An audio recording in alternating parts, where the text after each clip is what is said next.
Namasté, j'espère que tu vas bien. On se retrouve aujourd'hui pour une nouvelle vidéo et dans celle-ci, on va voir si j'ai réussi à trouver une station essence en plein milieu de nulle part pour rejoindre les Imbas au nord de la Namibie. Si tu veux le savoir, reste jusqu'à la fin de la vidéo. Si tu n'as pas vu l'épisode 1 et 2, je t'invite à cliquer juste ici. Vraiment ici, il y a beaucoup de population. Je roule déjà comme ça depuis une bonne centaine de kilomètres. Il y a beaucoup de magasins, beaucoup de monde, beaucoup de voitures. Tant mieux, c'est encourageant. Alors que la capitale, Windhoek, il y avait 3 PV et là, un monde fou. Pour résumer un peu la situation, donc j'ai fait à peu près déjà 4 bonnes heures de route, 4h30 même exactement.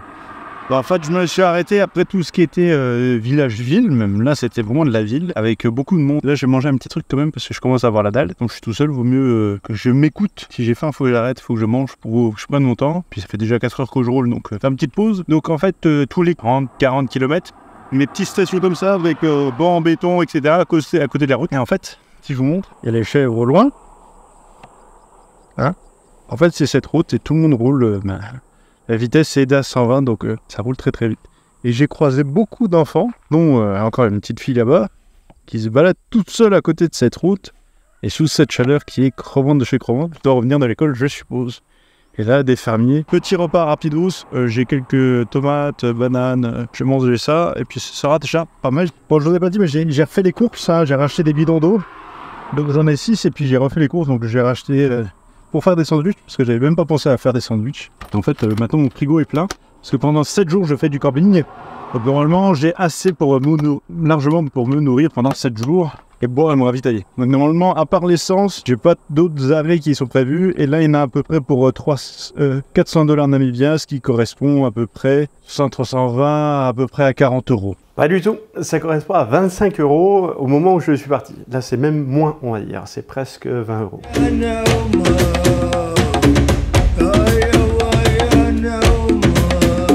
Donc ça, avec du fromage, on va fermer ça, ça sera déjà bien. Une tomate avec un peu de sel, de l'eau, que demande le peuple? Est-ce qu'on est pas bien là? Tranquille, à l'ombre en plus.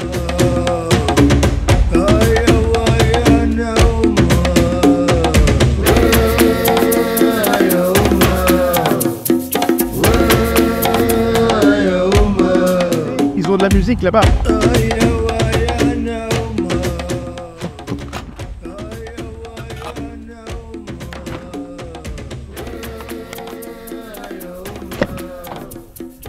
Eh ben non! Ici, la conduite, elle est à droite. Je peux pas te dire le nombre de fois que ça m'est arrivé de me tromper. De faire dans l'autre sens, je peux même pas imaginer. Bon, allez, c'est parti pour 2 heures de route.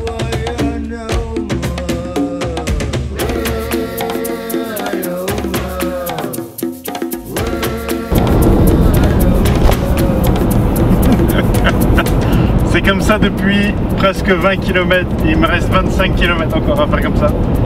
C'est pas évident de conduire dans ces conditions, mais c'est bien marrant. Donc là, hop. Et je suis obligé de faire très attention parce que ça va très vite. Là.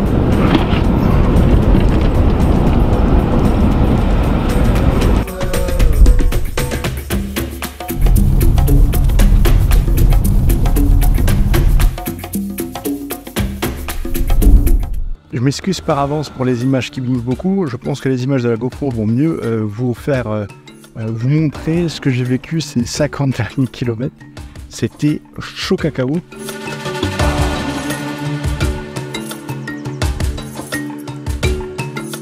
C'est-à-dire que c'était pas forcément dur à conduire ou quoi que ce soit. Et il fallait rester très concentré. Donc les mouvements que j'ai fait à la caméra pour essayer de vous montrer étaient très compliqués parce qu'il fallait que je reste concentré sur la route. Parce qu'il y avait des faux degrés d'inclinaison. Donc enfin on en avait un premier qui était doux et en fait on en avait un deuxième. Donc la voiture passait en avant. Passez en avant! Passez! Et ça tapé l'avant pour remonter assez brusquement. Donc je devais jouer sur les freinages pour accélérer, etc. Sur le camp, il n'y a qu'une autre personne avec moi. Et en fait, bon, on a toujours l'électricité, etc. Et je suis en train de regarder sur mon guide, je vais vous montrer. Ça, c'est mon roadbook. Mon roadbook, ça me dit jour par jour où je dois aller. Et donc, en fait, là, il me dit aujourd'hui, ça c'était aujourd'hui, excusez-moi, donc du parc Etosha à Ruacana. Et arrivé à Queen River Campsite. Donc c'est ce que j'ai fait. 5h30, moi j'ai mis presque 6 heures et j'ai roulé au maximum possible, quoi. Vraiment, j'ai tapé dedans. Et en fait, la question est la suivante. Demain, je fais, si vous voyez bien, Ruacana et chute des Poupas, il y a 4 heures. Il y a 2 choses que je veux faire là-bas, c'est voir les imbasses. C'est un peuple que j'ai pu croiser sur la route qui est avec une sorte de terre rouge sur le corps et les cheveux. Donc ça, c'est une chose que je veux faire. Et je veux faire aussi les chutes des Poupas. Mais les chutes des Poupas dépendent du débit d'eau de la centrale électrique qui laisse plus ou moins passer l'eau pour faire de l'électricité. Donc, moi, ce que je pense, c'est qu'aujourd'hui, j'ai déjà bien roulé.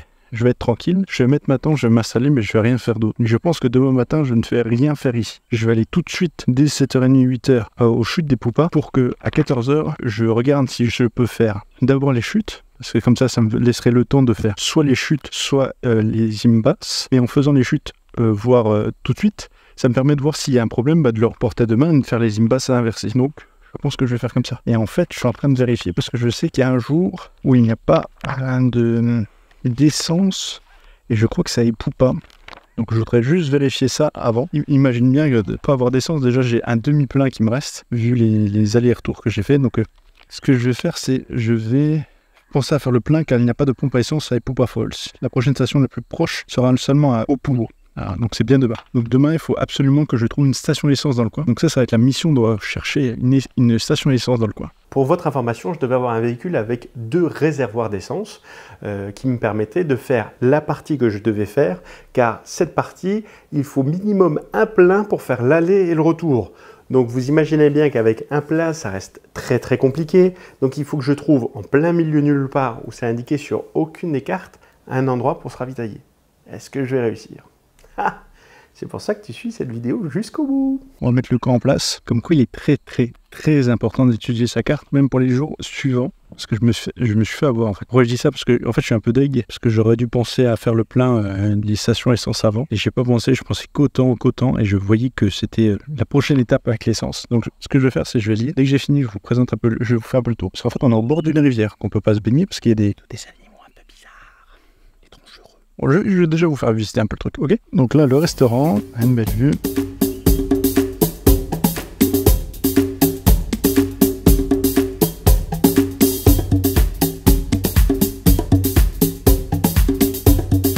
Pendant que j'y pense, donc les choses à apprendre qui pourraient être intéressantes. Des sachets zip, des trucs, c'est un truc tout con. Et là, regardez, je vais faire la bouffe. Et s'il m'en reste, le problème c'est que je sais pas où les mettre. J'ai pas de tupperware ou trucs comme ça. Je vais voir pour essayer de les conserver. Salut Bob. Au revoir Bob.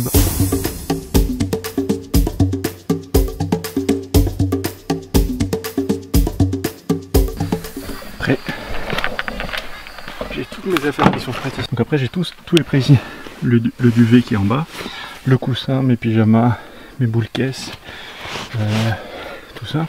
Alors j'ai jamais mis de boules caisses, mais je les apprécie vraiment parce qu'il y a beaucoup de bruit d'animaux et surtout à partir de certaines heures, ils y vont à fond. Donc c'est bien d'avoir ça. En fait, pour vous expliquer, je suis tout seul dans un véhicule. Donc, dit tout seul, dit faire tout seul. Donc, que ce soit la nourriture, préparer la tente, etc. Et il faut que je gagne un maximum de temps. Donc, en fait, je prépare des sections dans mon véhicule qui me permet de gagner du temps. Donc là, c'était la section nuit, avec mon coussin, mon drap, ma couette, etc. Les boules caisses que je prépare et que j'ai juste à prendre et monter. Ça m'évite de chercher un élément à droite, un élément à gauche, etc. Et pareil avec la cuisine qu'on va voir juste après. Et ben en fait, j'ai plusieurs caisses de rangement qui étaient vraiment spécifiques pour chaque caisse. Et ben moi, j'ai pris les éléments que j'avais besoin, je les ai mis dans une caisse et les restes tout au fond du véhicule. Ça va éviter de sortir 6 caisses pour cuisiner. Là, j'en sors une seule, j'ai tous les accessoires dedans et je remets au fond. Namasté, j'espère que tu vas bien. Moi, je vais très bien, comme d'habitude. On se retrouve, donc on est au sud des Poupas. On va se rendre à Epoupa. Donc ici, c'était un joli petit camp, mais très difficile d'accès. Si vous n'avez pas de 4x4, c'est même pas la peine d'y penser. C'est du costaud quand même, hein. C'est du bon costaud, hein. Allez, je vais pas perdre plus de temps. Il est déjà 9h. Comme ça, moi, je vais me rendre là-bas le plus rapidement possible. Comme ça, après, à Epoupa, je reste 2 jours, plus de route, parce que hier, j'ai fait presque 6 heures de route. Donc à la fin, ça commence à être long. Jusqu'à que j'arrive aux 65 derrière kilomètres, et là, c'était du fun. Mais en fait, j'avais vu un panneau de ce camping, 40 km en arrière, et je me suis dit, est-ce que je l'ai loupé? Et en fait, c'était 40 km, et puis j'ai avancé pour rien. Mais mon GPS, avec Map.me, il me disait que non, c'était 40 km plus loin, donc j'ai fait confiance au GPS, et j'ai bien fait parce que c'était là. Donc voilà un peu le genre de la route, vallonnée. Donc je suis toujours avec Pumba, elle se porte toujours très bien. Puis vu l'état de la route, comme vous pouvez le voir, donc il faut faire très attention, surtout aux grosses pierres, aux pierres pointues qui sont un peu plus loin. Donc je me rendais sur le chemin et je voyais la jauge à essence descendre et descendre. Je commençais à m'inquiéter, surtout que sur la carte il n'y avait rien et je tombe sur un village. Dans ce village, plusieurs cahutes et je me balade entre les rues du village et là je vois d'un coup réparation de pneus et sur la façade de la maison, diesel. Oh, génial! La porte s'ouvre au même moment, de la chance. Je rentre, je me gare et par chance, ils vendent du diesel. Mais pas au tarif habituel, hein. Le double du prix. C'est pourquoi avoir du cash, c'est hyper important. Alors c'est pas une station essence comme on peut le voir comme d'habitude. En fait, il faut se rendre à Tire Repair. Et en fait, ils vendent des bidons de 5 litres directement pour remplir. Alors je suis content parce que moi, sans ça, j'aurais été vraiment dans la merde. Surtout que là, j'ai consommé énormément ces derniers kilomètres. Donc vous voyez, je suis au milieu de nulle part. Qui était juste marqué sur le mur diesel, quoi. Donc la dame est extrêmement gentille, elle m'a fait le plein, du plein. J'en ai eu pour $1,200 Namibia pour 35 litres. Ça fait 75 € pour 35 litres, ça fait du 2,14 € le litre de diesel. Ça fait mal, mais quand on en a besoin, eh ben, on fait avec, et on paye, et on remercie. Dans les $1,200 namibiens, j'ai donné un petit pourboire au garçon qui a donné un coup de main à sa maman.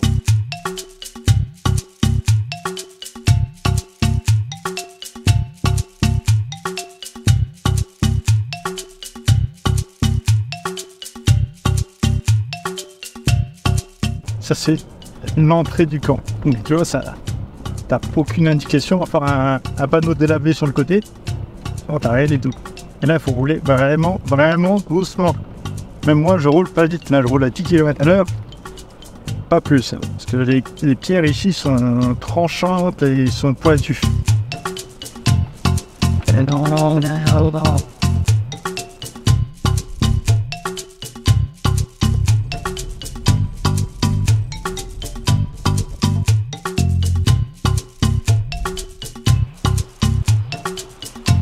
Sincèrement, niveau site de camping, je suis bien installé quand même. Hein. Donc, un point d'électricité, un endroit pour faire le barbecue, même de quoi nettoyer la vaisselle. Surtout une vue magnifique de sable fin, etc. Hein. Qu'est-ce que tu vas faire, mon petit Alex? Eh ben, c'est très simple. Je vais faire du rafting. C'est à 14 h, donc je vais manger 2-3 bananes pour me caler un peu. Après, on va faire du rafting. Ce sera tout pour aujourd'hui. Je mange pas dans ma voiture aujourd'hui. Je mange au restaurant. Pourquoi? Parce que j'avais envie. J'en ai de temps en temps. J'aime bien. Et demain matin, je visiterai les Imbas avec un guide. Donc, je vais pas avec Caen. Je vais vraiment avec un guide spécial parce que je suis tout seul. Et donc, ça revient beaucoup moins cher. Le truc qui est dommage, c'est que le plug s'est enlevé. Donc, la batterie s'est complètement déchargé, le frigo est même monté à 11 degrés, bon là il est à 7 degrés froid, donc c'est parfait. Donc je suis obligé de laisser tourner la voiture pendant qu'il n'est pas encore l'heure. Il est 13h11, je laisse encore retourner la voiture pendant 15 minutes jusqu'à ce que ça recharge un petit peu la batterie, que ça tienne au moins toute cet après-midi. Demain je roulerai un peu avec, donc je pourrais recharger encore un petit peu, puis je reviendrai ici, je la laisserai tourner encore une petite demi-heure, voire même ce soir je la laisserai tourner encore une petite demi-heure. Et vous allez voir, ce n'est pas la dernière fois que je vais avoir un problème avec la batterie du frigo. Pour le savoir, il faudra suivre les prochains épisodes, donc n'hésite pas à t'abonner. En attendant, je vais te montrer un peu les douches. Donc en fait, si je comprends bien, ça c'est les douches artisanales là. Donc l'eau rentre et l'eau sort, et puis mettre du feu dedans. Donc là, t'en as. C'est rudimentaire, mais ça fonctionne. Et puis, entre les bouts de bois, on a une belle vue quand même. Hein. Donc, il faut pas trop se plaindre. Hein. Allez, moi, ce bel homme qui a la crème partout. J'ai mis la crème solaire pour me protéger, parce que je vais faire le rafting. Et tu m'accompagnes avec moi pour faire le rafting, parce que, on va faire du rafting.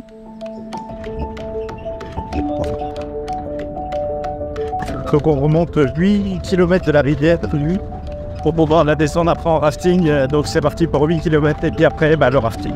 Les buts, c'est parti. You're also Apple.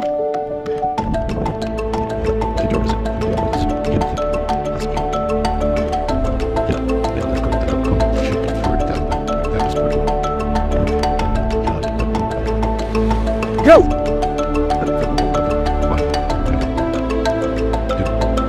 What's that extra?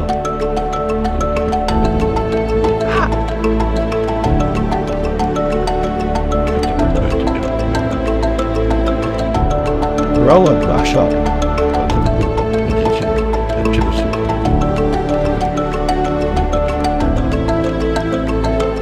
Je sais pas ce que vous en pensez, mais avoir cette vue le matin pour se lever, je trouve que j'ai une bonne idée de la mettre comme ça là. Donc Pumba est bien placé. Donc messieurs dames, pour aujourd'hui, le canyoning était... non, le canyoning. Le rafting était très très bien. C'était pas trop agité, c'était pas trop calme. C'était juste ce qu'il faut pour moi. C'était bien. Je me suis bien amusé et j'ai voulu aller à Epupa Falls et je pensais que c'était loin. Et en fait non, c'était vraiment tout près.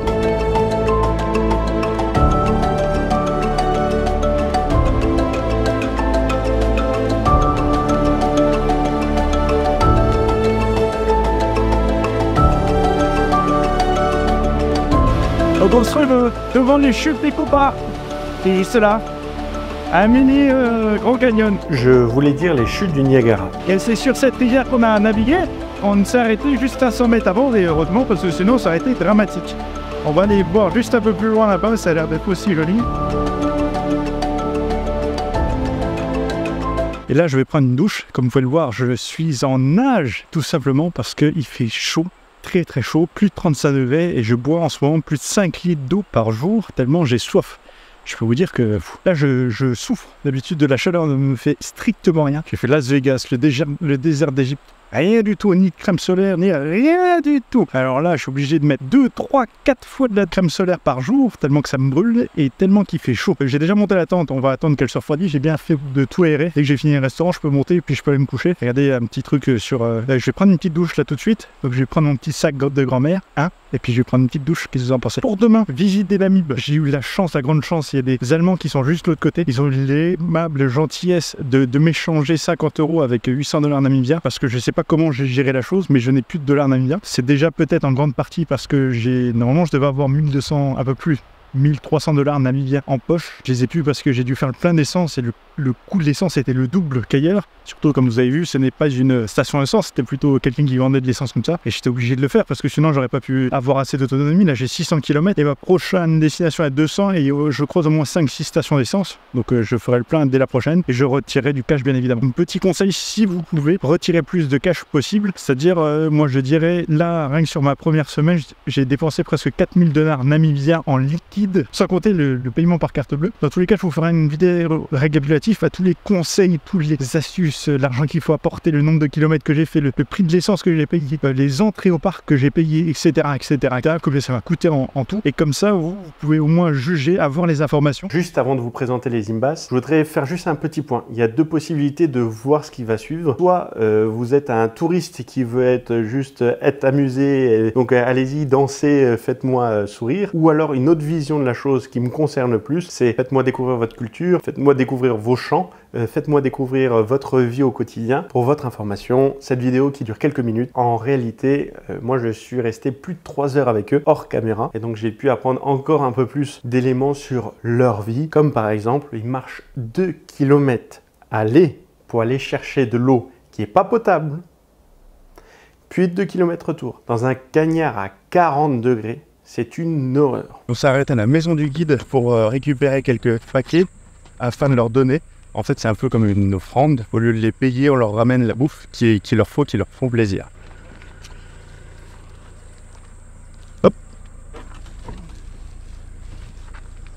Donc on se rend chez les Imbas. Le guide demande la permission de pouvoir y accéder et puis on leur ramènera toute la nourriture qu'il avait préparée. Lui, c'est mon guide. Il va être mon traducteur avec les Imbas. Moro, Peruva, Perivi, Perinawa. Perinawa. Bon, bonjour, comment ça va? Moi je vais bien. Moro, Perivi, Perinawa. Thank you. Yeah. Okuheba. Okuheba. Oh my god. Moro, Moro, Perivi, Perinawa. Perinawa. Yeah, Perinawa. Moro, Perinawa. Suite à des règles strictes de YouTube, je ne pourrais vous montrer uniquement 10% de ce que j'ai filmé. Et sur les 10%, une partie est floutée malheureusement. Les Imbas viennent du Centrafrique. Et depuis plus de 500 ans, ils émigrent pour arriver en Namibie. Les femmes restent au village et les hommes, eux, suivent les saisons et se déplacent. Là, elle me montre comment parfumer ses vêtements. En fait, elle le mixe avec du beurre et puis ça leur fait le colorant pour s'en mettre sur le corps. Ok. Pour chaque bracelet sur les 2 jambes correspond à un enfant qu'elle a eu. Bon, c'est impressionnant de voir leur façon de vivre qui est complètement différente de notre vie occidentale. Elle n'est pas mieux ou moins bien, c'est juste complètement différent. Et ça ouvre un état d'esprit un peu plus grand.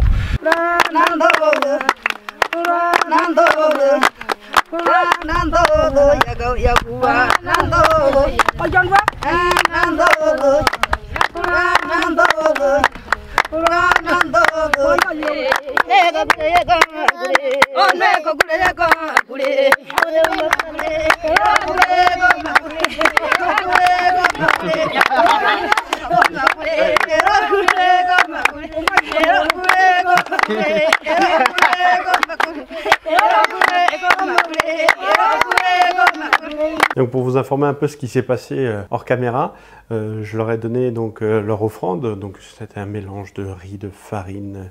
J'avoue que ça fait très longtemps donc je me rappelle plus exactement. Et puis c'était le guide qui s'en était déchargé. Et on leur a donné tout ça. J'ai fait la visite. Ils m'ont montré un peu comment ils vivaient, la structure du village, des explications. On a discuté comme ça pendant quelques heures. Et à la fin, je leur ai donné des jerrycans d'eau que j'avais dans le coffre. Donc en fait, je crois que je leur ai donné, j'en avais pas mal. J'avais fait le plein encore juste avant. Donc il m'en restait au moins 5-6. Et là, ils étaient heureux comme pas possible. Et je leur ai fait goûter de l'eau froide. Parce que j'avais dans le frigo des bouteilles d'eau. Et ils ont goûté de l'eau froide. Et ça les a surpris. J'ai pas pu filmer parce que j'ai pas pensé à filmer sur le moment-là. Mais ils ont eu une réaction. Puis ça remet les idées en place. Les choses en perspective dans notre vie courante. Où on a de l'eau au robinet, on a un frigo, on se sert de l'eau froide facilement. En ouvrant mon frigo, j'avais des gâteaux que j'avais pris en cas où si j'avais faim. Et j'ai décidé de leur donner. Et je donne à une des dames, mais pas à la chef du village. Elle m'a regardé avec un air un peu énervé. Elle m'a demandé si c'était pour elle ou si c'était pour tout le monde. J'ai dit, oh, c'était pour tout le monde. Et donc après, elle m'a souri et tout s'est bien passé. Mais sur le moment, je pense que si j'aurais dit que c'était que pour la demoiselle, ça aurait été compliqué. Mais voilà, c'était une bonne anecdote. Mais ce voyage, et surtout les Imbas, m'a remis les choses en perspective, surtout sur la vie. Et je ne pensais pas que ces quelques heures auraient autant d'influence sur ma vision de la vie. Donc je vous invite très fortement à aller voir les Imbas de manière respectueuse et d'apprécier leurs us et coutumes, parce que pour moi, c'était vraiment un bonheur. C'est la fin de cette vidéo, n'hésite pas à t'abonner, car tu vas découvrir prochainement des futurs vlogs en Namibie qui sont fantastiques.